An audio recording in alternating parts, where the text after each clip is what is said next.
Hello everyone, welcome to our show. Today we have with us Miss Ikram. She is an international student and today we are going to discuss one pressing issues that is increasing day by day, that is environmental issues. So let's just talk with her about that. Hi Miss Ikram. Hi. So I really want to know, can you please share your perspective on the most pressing environmental challenges that we are facing today? There are a lot. There's like kind of pollution. There is global warming. There is sustainability issues. A lot. If I'm gonna list it, it's gonna be taking me a very long time. But like now, the most pressing is I think is the global warming one. Yeah. But the pollution is not making it any easier. Yeah. So, okay, what are some innovative solutions or practices you want to share, like how we can overcome this? Like global warming, it should be by reducing the emission of gases, Yeah. like especially those carbon-related gases. And sustainability is about consuming moderately, do not like waste, especially kind of food. Yeah. And if it comes to pollution, it's every single person needs to be taking care of their own trash, like throwing the trash outside, like in the public. It does not look good. Yes.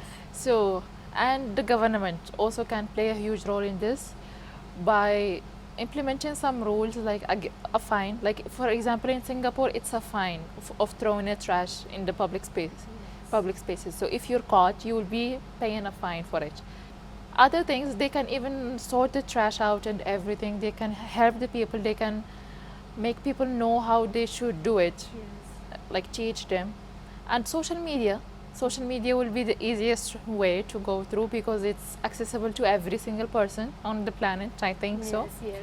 So it's by encouraging the people of being more green, like we said. How can we better integrate sustainability into our urban living? As we have all grown up, Yeah. we have shifted our thing from rural to urban. So how we can integrate that sustainability into our lavish lifestyles? I won't like call it just because it's urban and lavish, because if you want to come to see it, it's kind of sustainable. Like having a building and having in it like or a society, like a small society that has over 100 flats. Yeah. While in the old times, that whole society, it was mention of one family. Okay. So if we come to see, like it has a sustainability aspect in it, but the problem is what we are using, because the electricity is not how we are using the electricity is wrong. How we are using it, it has very bad effects. Like whenever it's hot, they turn on the AC like in a very low degrees, Yeah. and that just like adds on the global warming for outside and makes huge problems for the whole globe. And I think the cars, no one in urban life can stay without a car or Yeah. a vehicle. So the emissions of those gases, like if they use more of a public transport, or now there are like electric cars. Yeah. So, what role do you think that technology and innovation will play in solving these future environmental issues? It will replace the things. They're like technology will help. Like we have some machinery, they use oil to function.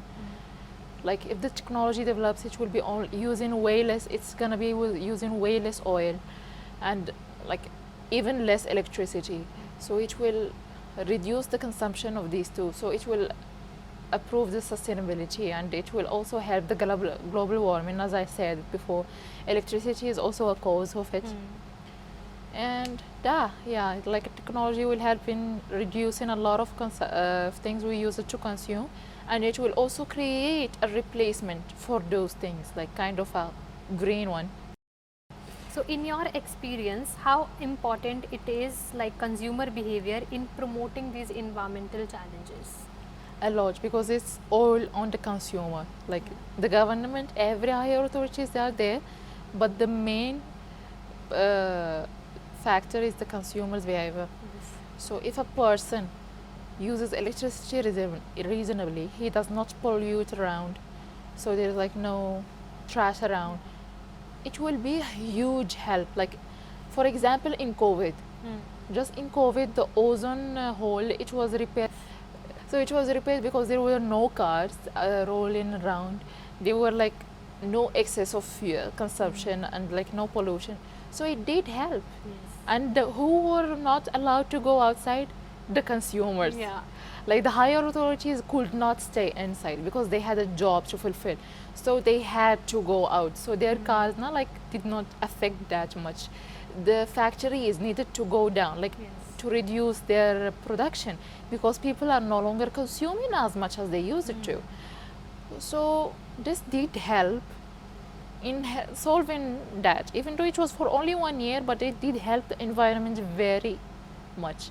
So if a person started reducing their consumption, and from time to time, like if it's possible, he will use public transport, and he will tell other people to also do that, and everyone will start doing that. Everyone, no one will be throwing trash under cars or like here and there.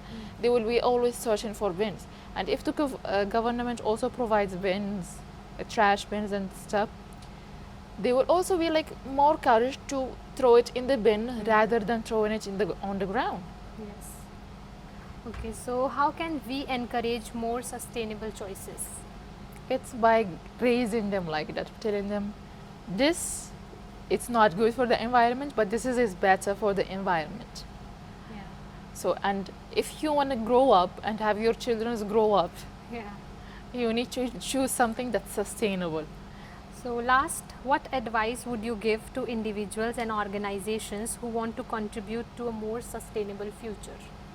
My advice, be helpful to the environment, but don't be on extreme. Like there is who says that having farms, like even slaughtering the sheep and cows and other things, it's not good for the environment. So they go completely vegan, like kind of vegan. Yeah. But to provide food for vegan, it's also harmful for the environment. Like the bees are being killed because of that. They don't notice that, Yeah. but because they have put all their concentration on one aspect. It's see one aspect, but see that there is other aspects. You need to be able to see the full picture. To be honest, no one ever will be able to see the full picture because there is always something you will dismiss, as our vision is not universal. Like we can't see 360, so there is something we will miss. So just like be reasonable and don't go to such an extreme. Just keep a balance in life. Yes. Thank you, Ikram. Thank It you was for nice having me talking here. to you. Yeah. Thank you everyone for watching our show. It was nice having Miss Ikram.